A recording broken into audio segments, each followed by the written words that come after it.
Threading. Kenmore 158 504. Spool here. It's a thread guide on the front of the machine. The thread goes down between the tension plates, and then you need to wrap it around and behind the take-up spring, and then under a finger on this side of the tensioner, and then it goes through the take-up arm, through this thread guide on the front, second thread guide on the front, the thread guide on the needle bar, that thread guide there, and then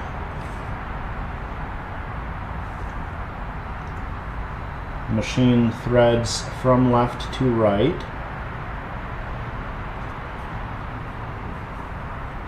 like so.